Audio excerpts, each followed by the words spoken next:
Capítulo 2. La caída de Tena. Tecleya se encontraba de guardia, en medio de la noche, cuando escuchó voces que se acercaban. Las voces eran apenas audibles. Se escondió rápidamente y esperó a ver quién se acercaba. Trató de poner atención a las voces para saber lo que decían. Mientras se acercaban, pudo distinguir cerca de 6 tonos diferentes.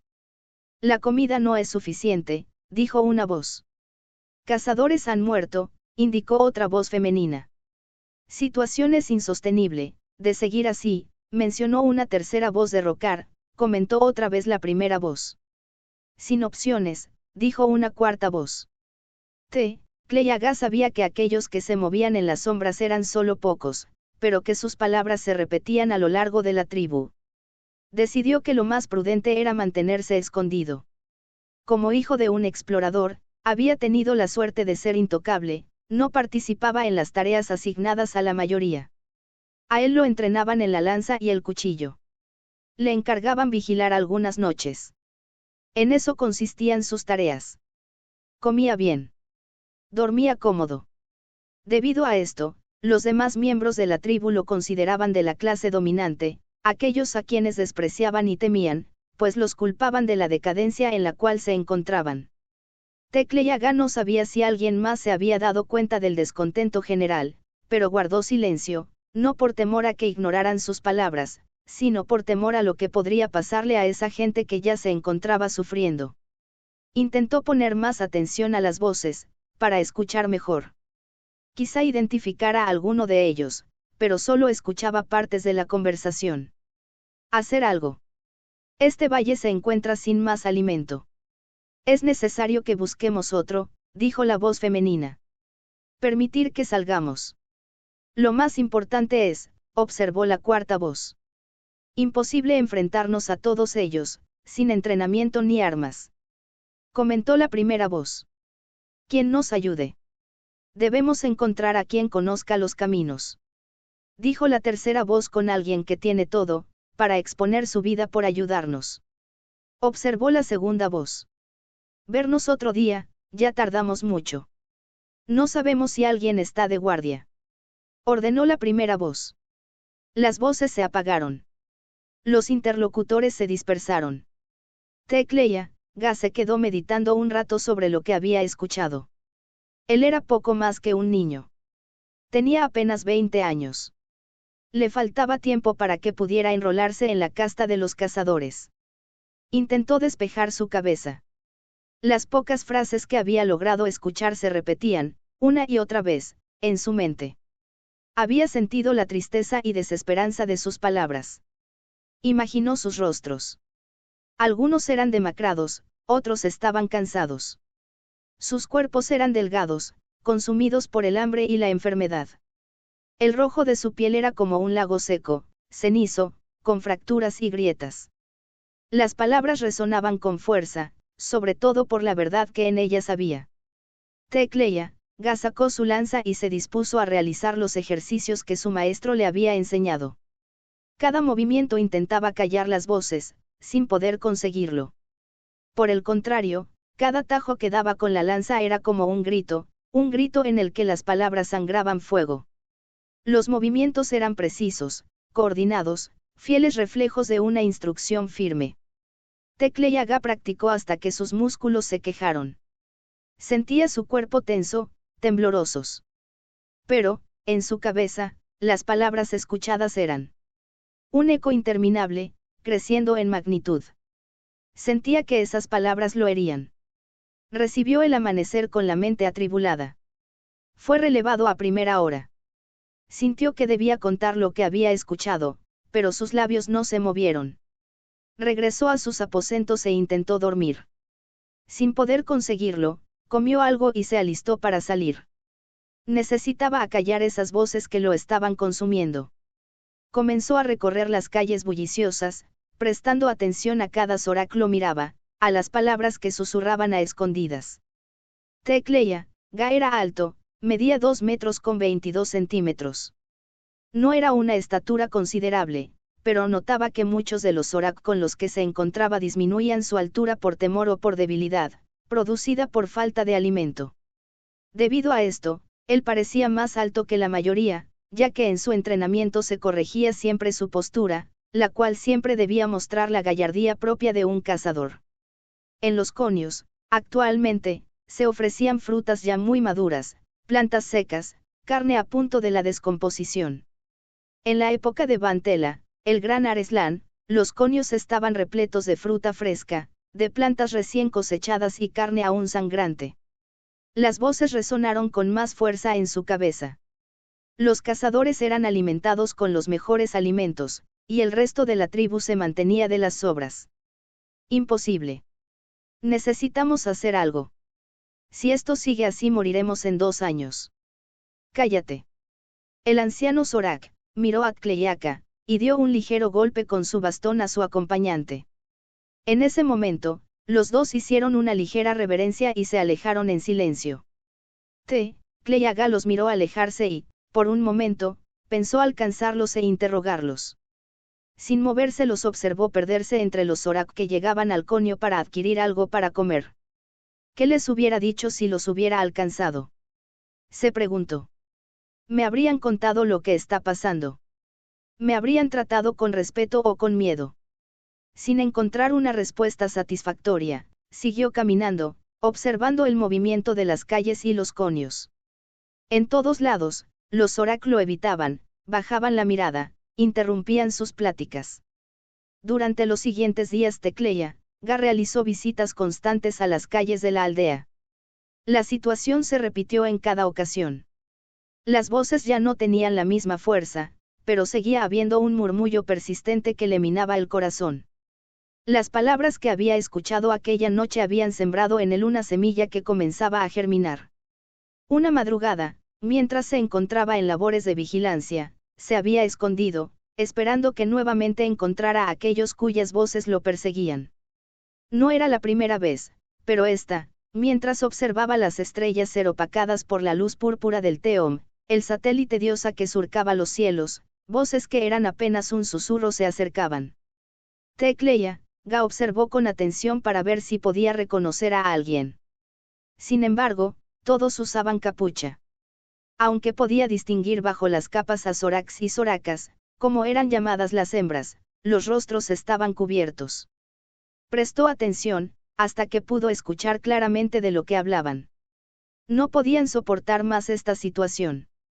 Tena era soberbio, orgulloso e inclemente, dejaría morir a la mayoría de su pueblo, pero no reconoció jamás que su regencia era decadente. Había cientos de Zorak preparados para abandonar la tribu. Necesitaban esperar el momento oportuno, pero no debía tardar, la situación en la tribu jamás podría sanar, un cambio era necesario. Había una gran posibilidad de que muchos murieran. Los cazadores de Tena serían utilizados para impedir la separación. Tleyaka pensó que tal vez a él le ordenarían matar a algunos. Sus órdenes serían detener a los traidores. Ellos tenían razón. Pero no quería matar a nadie, no quería tener que levantar su lanza contra ningún Zorak. Amaba a su tribu. No podía esperar más. No quería ser parte de la masacre que se avecinaba. Prefería ayudar a aquellos oprimidos a escapar, prefería conseguir una oportunidad para que escaparan, pero sabía que nunca lo escucharían. A él lo consideraban un opresor, la mano que aprieta. El cuello del pueblo. Tenía que actuar inmediatamente. Sin pensarlo, su mano sujetó con fuerza su lanza. En un movimiento veloz, practicado infinidad de veces, su brazo arrojó la lanza, con destreza portentosa hacia donde emanaban las voces. ¡Y alto ahí! Gritó con aplomo. Y si uno se mueve, será lo último que haga. Tleyaka salió de su escondite, iluminado por la brillante luz de Teom. Los Zorakians quedaron mudos, totalmente pasmados por la repentina aparición de un cazador que vigilaba. Lo miraron con asombro mientras emergía de las sombras. Con voz trémula comenzó a hablar. Demandó que descubrieran sus rostros, mientras empuñaba la daga que llevaba siempre en su cinturón. Los confabuladores no tuvieron más remedio. Tleyaka no reconoció a ninguno. Sus rostros eran tan simples, tan mundanos y cotidianos. Si los viera en las calles o en los conios no podría diferenciarlos. Los he estado esperando, dijo, intentando emular aplomo en su voz. Los confabuladores permanecieron en silencio, con la cabeza baja. Lentamente comenzó a relatar lo que había visto en los conios, en las calles, la desesperación en los ojos, los rostros demacrados, la tristeza en el ambiente. De pronto, se dio cuenta de que no era el lugar para hablar. Les pidió que lo siguieran, tenían que buscar un lugar más seguro para hablar. Los confabuladores ante una situación desesperada, no podrían defenderse si él los atacaba, pero tampoco podían escapar, así que tuvieron que acceder. Mientras se alejaban de aquel lugar, Cleyaga seguía hablando. Quería ayudarlos. Sabía que lo que había escuchado era verdad. Ellos tenían razón. La situación era apremiante. No podían demorarse. Los Zorak estaban débiles. No había comida suficiente. Muchos se encontraban cansados, enfermos. Requería saber la naturaleza de su plan, para poder ayudarlos. Los confabuladores, que hasta ese momento se habían mostrado receptivos, intuyeron que Cleyaga podía traicionarlos.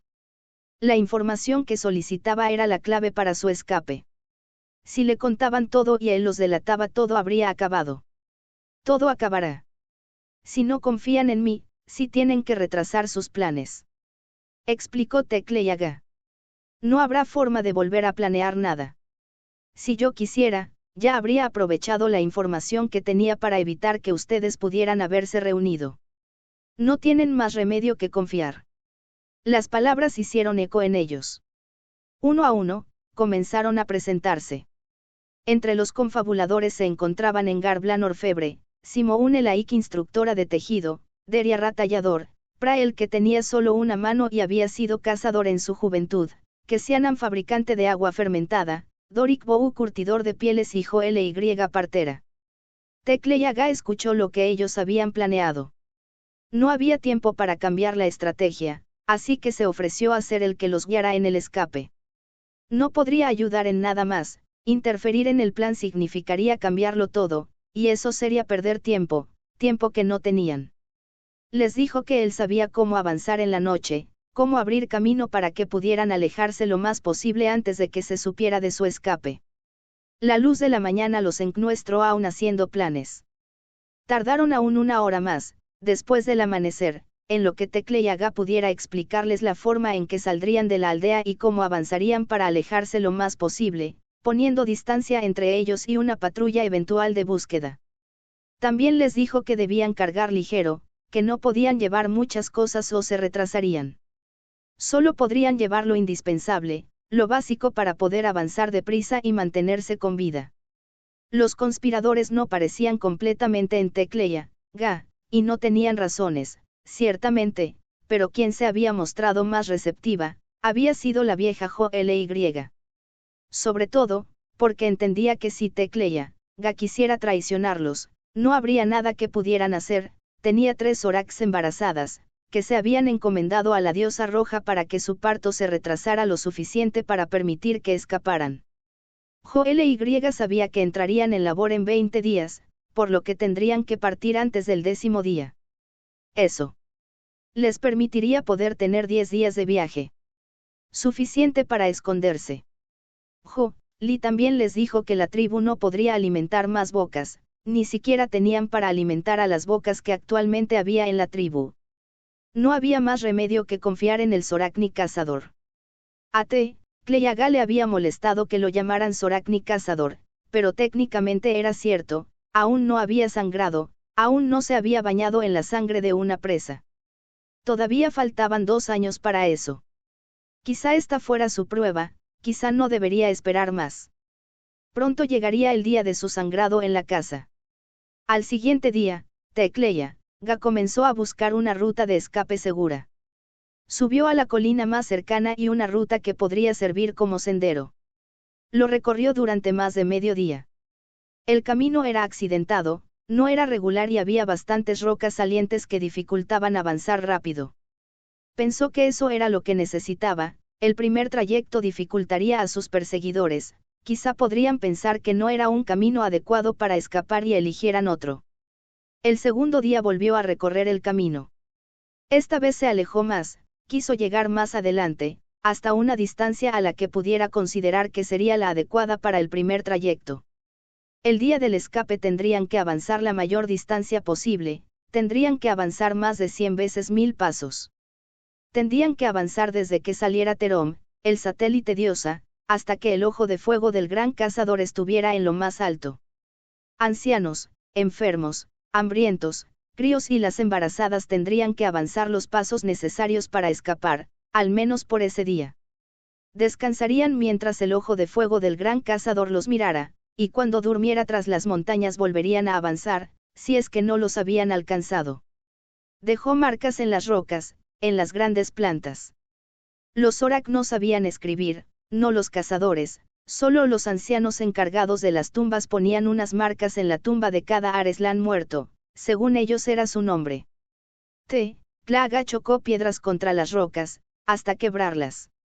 Las acomodó de forma que la luz de las antorchas pudiera ser reflejada en los pequeños cristales que las componían. Las noches previas Tecleyaga estuvo recorriendo una y otra vez el camino, tratando de memorizar cada paso que debía dar, hasta que sintió que no había nada más que pudiera hacer. El recorrido estaba marcado. Solo debía esperar. Esperar a que llegara el momento del escape. El día llegó. Había dormido muy poco. Tenía los nervios agitados, no había paz en su mente. Se preguntaba si era lo correcto, si no estaba cometiendo un error. Durante años, el entrenador de combate le había dicho que ser cazador era un honor. Pocos tenían la capacidad para convertirse en un cazador. Todos respetaban a aquellos que arriesgaban su vida contra las nefercas aladas, cuyo pico era del tamaño de una pierna de un cazador y podía desgarrar la carne en un segundo, los celosales caregars, con 6 piernas todas armadas con enormes garras, los pequeños dudares, que atacaban en manadas de 40 o 50, si encontraban a un carega dormido o herido, podrían devorarlo en minutos. Tleyaga había practicado durante años para enfrentarse a estas amenazas. El día de su sangrado la diosa roja lo bautizaría. Sería ungido por sus hermanos. De él sería la responsabilidad de cuidar a la tribu y al Areslan. Las dudas llenaban su mente. Antes de Tena la tribu había recorrido todo Dihardei. La tribu había tenido al mejor Areslan, Aleri Kabin, el valiente, según los relatos de las Wegnar. A diferencia de Tena, Aleri Kabin conducía las cacerías. Siempre atacaba primero. Los cazadores lo veneraban, como si fuera la reencarnación del dios de fuego, el primer cazador. Aler y Kabin recorría las calles, los conios, hablando con su pueblo. Conocía sus necesidades, conocía a cada curtidor de piel, a cada vendedor. Bendecía a los recién nacidos y les ponía nombre. Era el Areslan que su pueblo necesitaba. Totalmente diferente a Tena. Esa era la misión de los cazadores, proteger a la tribu. No había forma de enfrentar a los custodios personales de Tena, que eran igual débiles que él, pero le tenían miedo, ninguno confiaba en el otro. Esto era lo que mantenía a salvo a Tena. Ninguno de ellos podría atentar Tena porque tenían miedo de que otro los asesinara. La mejor opción era el plan que había trazado con los conspiradores. Las horas transcurrían lentas. El momento llegó. Tomó su lanza. Colocó en su cinturón la daga. Guardó un poco de ropa en el morral de exploración. Rezó a los dioses y se dirigió al punto de encuentro. Desde ahí pudo observar todo lo que ocurrió. Al principio solo hubo silencio. Después, una columna de humo comenzó a elevarse en el cielo rosa.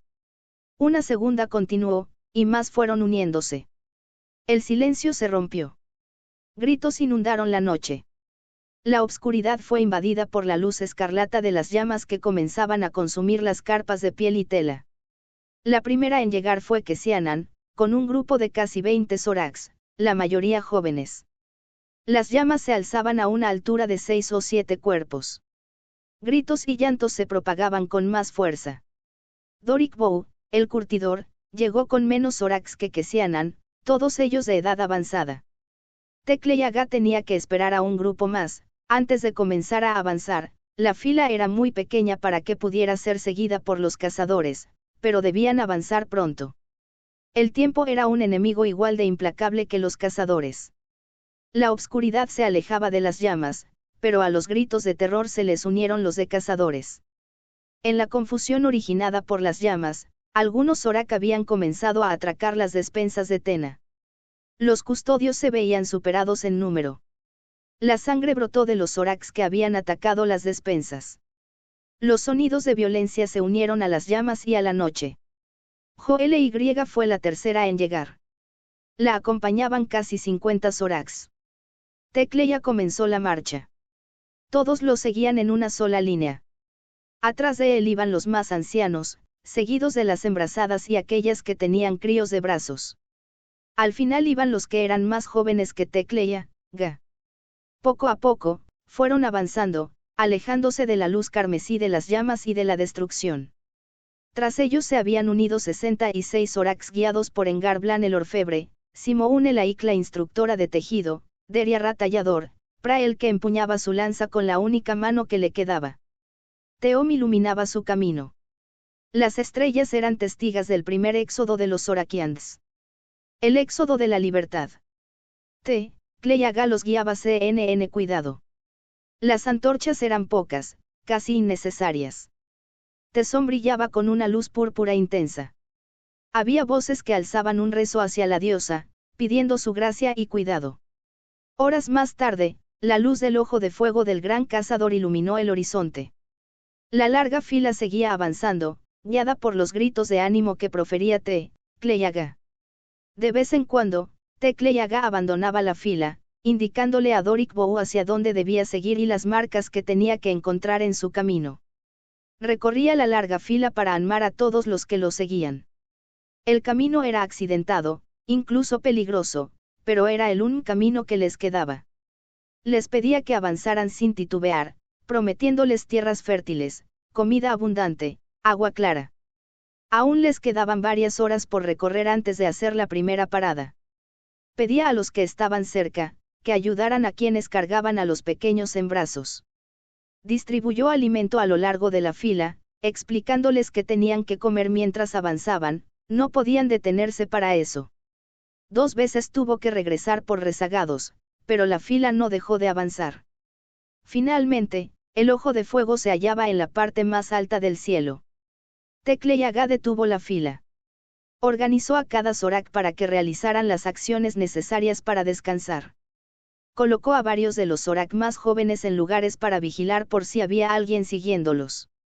Después de organizar el primer descanso, se reunió con Doric Bou, Engarblan, Simoún Elaik, Deriarra, Prael, Joely y Kesianan, para deliberar sobre el siguiente paso. Avanzar en línea recta era la forma más fácil para que los encontraran. Estaban cerca del lugar al que había llegado en los primeros días en los que había explorado y marcado el camino a seguir. Pero no habían llegado debido a la lentitud de los más viejos y de las embarazadas. Después de ese lugar, no sabía qué camino elegir, pero debía desviarse. Al avanzar en fila dificultaba que encontraran sus huellas. Mientras decidían hacia dónde dirigirse, escuchó algunos relatos de lo que había sucedido mientras ellos escapaban. El fuego comenzó en la tienda de Barkal, el anciano que llegó conmigo, después siguieron otras que se encontraban al otro lado del Conio del Sur. Dijo Kesianan. Así comenzamos a reunir a nuestro grupo, sin causar sospechas. Cuando llegaron los cazadores nos alejamos, mientras ellos intentaban apagar el fuego. Pasó algo que no esperábamos, dijo Simoún Elaik. Al ver que las tiendas donde se comerciaba la carne de Neferka, algunos comenzaron a desesperar. Alguien mencionó que había más carne en las despensas de Tena. Yo vi a varios cazadores atacar a quienes se acercaban a las despensas exigiendo alimento. Mencionó Engarblan. Sin embargo, más Zorak llegaron. Los custodios se vieron superados. Creo que hubo un gran saqueo.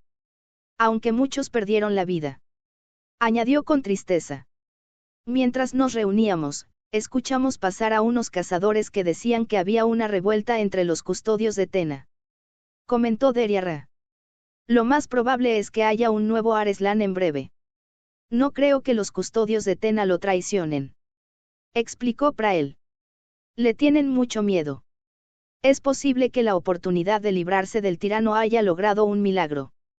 Refutó Deriarra. Sin embargo, nosotros no podemos regresar.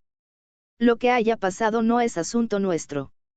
Los custodios más cercanos a Atenas son igual de perversos. Murmuró Cleiaga. Hemos comenzado un camino sin retorno. De ahora en adelante, nuestro futuro está en nuestras manos. Y no es más sencillo que para aquellos que se quedaron.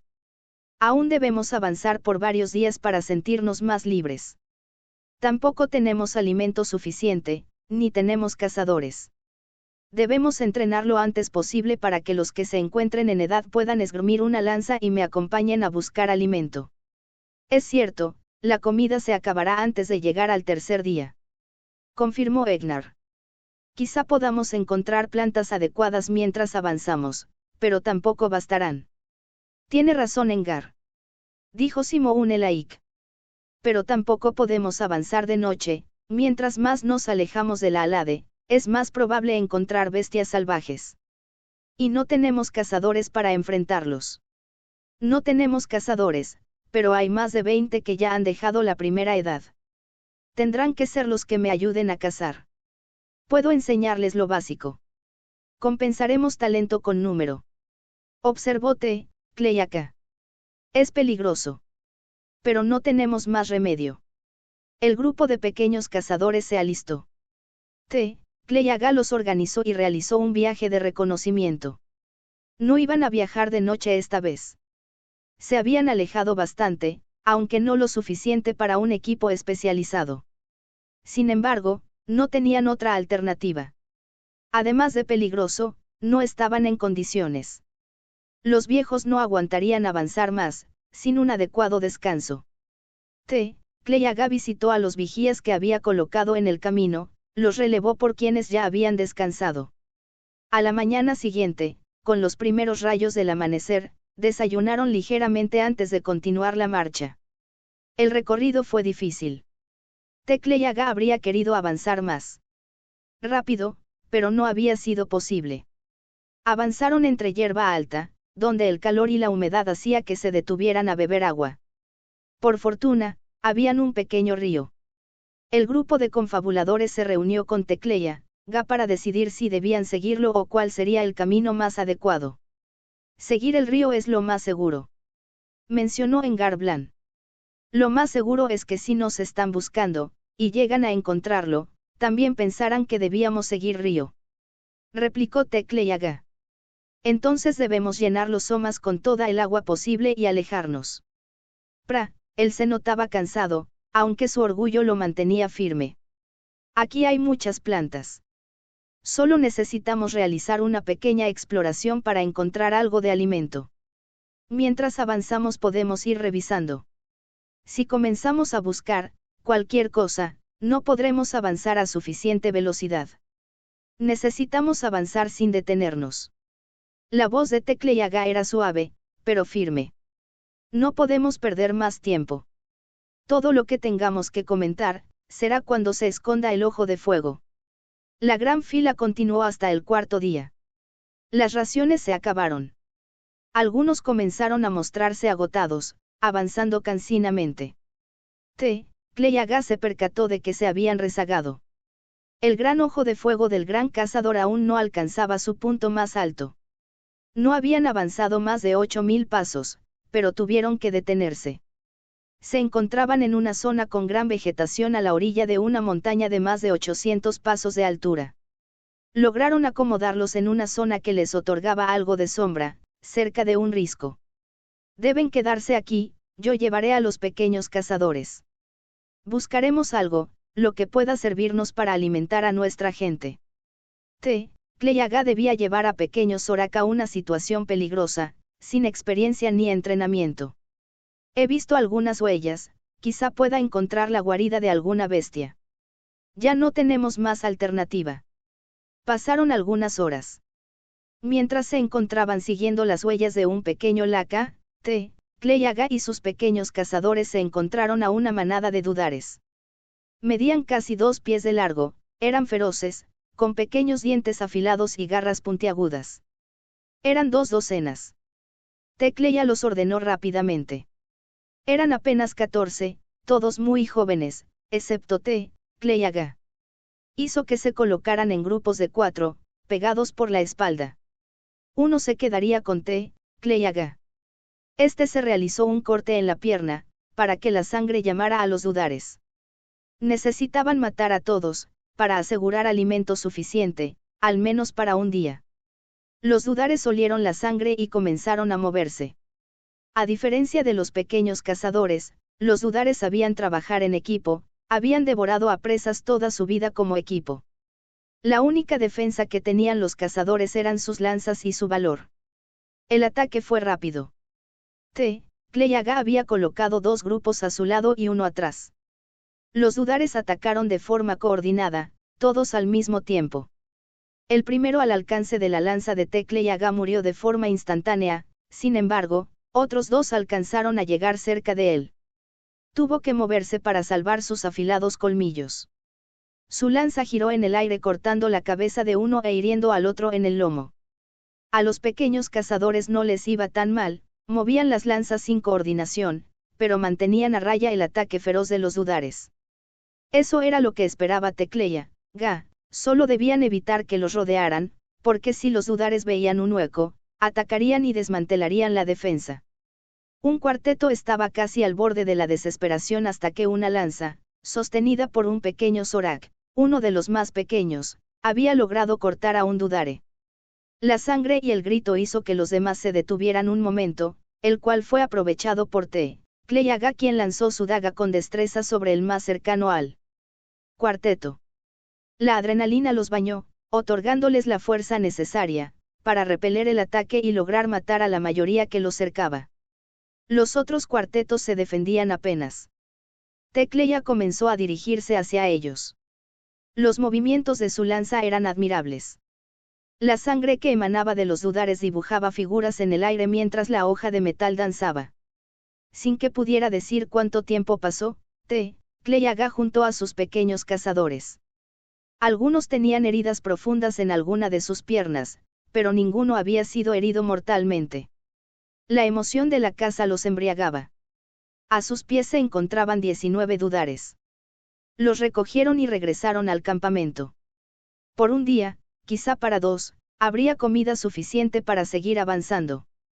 Los pequeños cazadores que recibieron heridas fueron atendidos por las curadoras. Sus corazones seguían latiendo con la emoción de la caza. Incluso Tecleya se encontraba emocionado. No había recibido su iniciación, en la aldea de Tena no era lo suficientemente mayor para realizar su primera caza, no habría tenido la oportunidad de sangrar hasta después de 2 años. Sin embargo, ahora, sin experiencia en una cacería real, había logrado convertirse en un cazador. Él y sus pequeños compañeros habían logrado una hazaña poco común. Lo cierto es que esa manada de dudares había sido muy pequeña, la mayoría contaba con casi 50.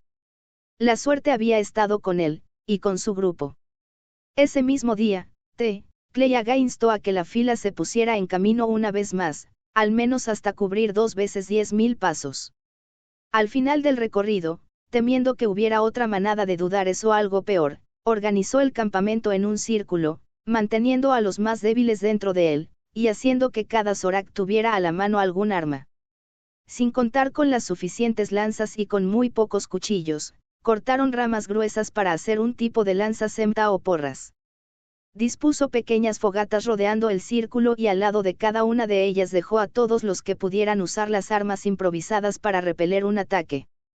El temor de Tecleya no fue infundado. Poco antes del amanecer, una horda de dudares los atacó. Las armas improvisadas fueron efectivas, pero no lograron evitar que hubiera bajas. Aquellos que no lograron despertar al momento del grito de alarma, fueron asesinados o heridos de gravedad por el ataque de más de 40 dudares. La luz del alba los encontró curando heridas, y sepultando a sus muertos. 3 pequeños cazadores habían fallecido, al igual que 2 Zorakas y 3 ancianos que habían salido a apoyar en la defensa. Ahora tenían centímetros Tlida suficiente para 3 días. La zona por la que avanzaron los días siguientes había sido menos difícil de atravesar, hasta que llegaron a un lago. No era muy grande, quizá unos 80 pasos de la orilla noreste a la suroeste y de 210 pasos de noroeste a sureste. Había un bosque de un lado y un risco al otro. Ofrecía alimento y seguridad. Tecleya Ga se reunió con los confabuladores, a los que había decidido llamar los 7. Es posible que no hallemos otro lugar mejor para asentarnos. Observó Simón el Laik. No estamos lo suficientemente lejos. Yo me alejaría 100 veces 10.000 pasos, de ser necesario. Dijo tenazmente Tecleya Ga. Si tuviéramos tu edad, nos alejaríamos 100 veces esa distancia. Holly lo miró con ternura. No podemos seguir avanzando. Va a haber un nuevo miembro de nuestro clan, dijo Kesianan. Hemos llegado a este lugar, y no podemos avanzar más. El agua nos proveerá de sustento por mucho tiempo, al igual que nuestros cazadores. Comentó Simón el Laik. No soy un cazador aún, y menos los otros pequeños. Indicó Tecleya Ga. En el suelo.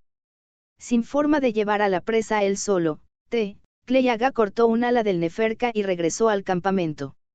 Al llegar, se encontró con una situación impensada. En el campamento se encontraban 6 cazadores hablando con los 7.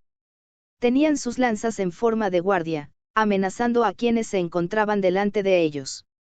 Tecleya Ga soltó el ala del Neferka y corrió hacia el encuentro de los cazadores. Ahí vio a su padre. Al fin llegas, Tecleya Ga. Dijo Drusga. Padre, ¿qué haces? Preguntó Tecleya Ga. No seas estúpido. ¿Qué crees que hago? En verdad pensaron que no nos daríamos cuenta de lo que habían hecho. Dijo con enfado Drusyo. Tú vas a matar a estos traidores y regresarás conmigo. Indicó Drus. Tena ha muerto. Después de la revuelta que estos agitadores comenzaron, hubo una disputa entre el pueblo y Tena. No supimos cómo pasó, pero algunos llegaron a los aposentos de Tena y lo mataron. No tuvimos nada que ver en eso. Intentó explicar Tecleya Ga. No. No fueron estos quienes organizaron los incendios. Inquirió Drus. No fueron estos quienes estuvieron organizando un escape, hablando de la tiranía de nuestro Areslan. Sí, fueron ellos. Mira quiénes son. No son un Neferka, no son dudares. Objetó el joven cazador con aplomo. Son el pueblo que estaba sometido. Y míralos. Dime que son una amenaza.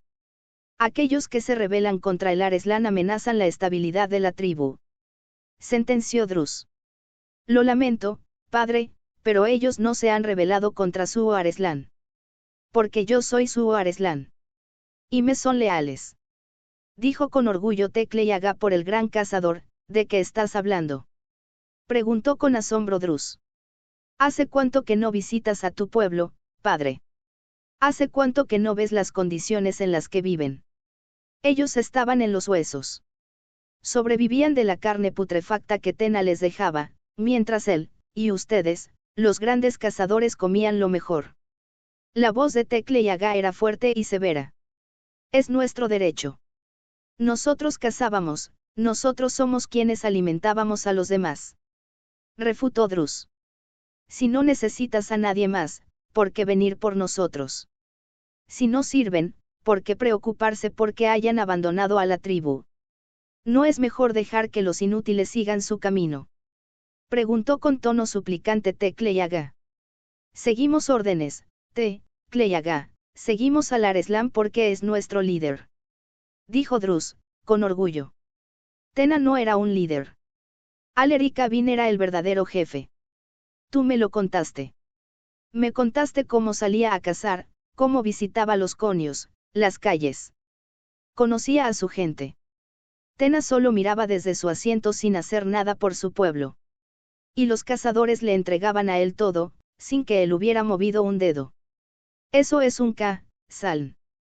Un Zorak que no sabe cazar, que no se prueba en batalla. Los argumentos de Tecleya Ga a penetrar la dura coraza del cazador. Así son las cosas, Teka. Dijo Drus titubeante. No, padre. Así te hicieron creer que son. Esta gente ha en mí. El hijo hablaba al padre como un igual. Esta gente buscó salir, antes de seguir viviendo de las obras de un déspota que jamás habría podido matar a un Neferka. Él, Drus, no pudo continuar. Él jamás habría sangrado por ti. Y, a la muerte de Tena, ¿quién está al mando? Otro que no sabe luchar por su pueblo. Tekle Yaga comenzaba a sentir seguridad y adoptar un aire más independiente. Tú me dijiste que la más importante misión de un cazador es conseguir el sustento de su pueblo. Yo te dije eso. Porque eso me dijo mi padre. Comentó Drus con humildad. ¿Cuándo dejó de ser la misión del cazador alimentar al pueblo para alimentar al Areslan que no sabe cazar? Preguntó el joven Zorak. ¿Y qué pasa si el Areslan muere en una cacería? Drus intentaba justificar la forma que había adoptado Tena al guiar a su pueblo. Todo el pueblo muere. Si no sabe elegir al mejor cazador. ¿No es cierto que cada año se ha hecho más complicado conseguir alimento porque Tena decidió quedarse en un lugar que no era el mejor? Preguntó a su padre Tekle Yaga. Es cierto que había engordado y no podía seguir el paso de la tribu. Pero era nuestro Areslan. Dijo Drus, pero su voz perdía fuerza. Solo porque fue el único sobreviviente de la matanza que se dio a la muerte de Aler y Kabin. Ellos no regresarán, padre. Dijo Tekle Yaga, sosteniendo su lanza. No importa quién sea ahora el Areslan de tu tribu. Ahora ellos tienen un nuevo Areslan. Y soy yo. ¿Qué es esa estupidez? La incredulidad y duda invadían a Drus. Yo he sangrado por mi pueblo. Yo he dirigido a mi pueblo hasta este lugar, y aquí nos quedaremos. No somos los más fuertes. Pero somos los más valientes. Porque decidimos dejar una tribu en decadencia. Tekle Yaga golpeó el suelo con la base de su lanza. No puedo dejarte a Kuele, no puedo dejar a nadie aquí. Drus tomó con ambas manos su lanza y apuntó a su hijo. Tendrás que matarnos a todos. Dijo Tekle Yaga, avanzando hacia la punta de la lanza. Y cuando lo hagas, ¿cuál habrá sido la ganancia? De todos modos, se sabrá que si no hay un líder honorable hay otra opción. El pecho del joven Zorak comenzaba a sangrar por el corte que comenzaba a hacerle la lanza de su padre, a la que avanzaba poco a poco. Porque Dihardey es muy grande para quedarse en un lugar donde todos sufren. Drus, Ga se quedó en silencio. Los cazadores que lo acompañaban lo miraban atónitos. Se encontraban tan pasmados como él. Las palabras de Tekle Yaga habían hecho eco en sus cabezas. Finalmente, Drus Ga dijo. ¿Y si alguien más viene? Drus miró fijamente a su hijo. Puedo regresar y decir que no te encontré, pero si alguien más encuentra el camino hacia ustedes. Entonces quédate, padre. Ayúdanos a construir una gran tribu. Enseña a estos niños a ser cazadores como tú. Dijo Tekle Yaga con voz firme, posando su mano en el hombro del cazador. ¿Quedarme? ¿Para qué? Para construir un mejor mundo. Para hacer una mejor tribu. Tekle Yaga apartó la lanza que su padre sostenía, y le tomó la mano. ¿A tu servicio? Preguntó Drus. A mi lado. Dijo Tekle Yaga, inclinándose. Para que me enseñes cómo ser un mejor Zorakiand.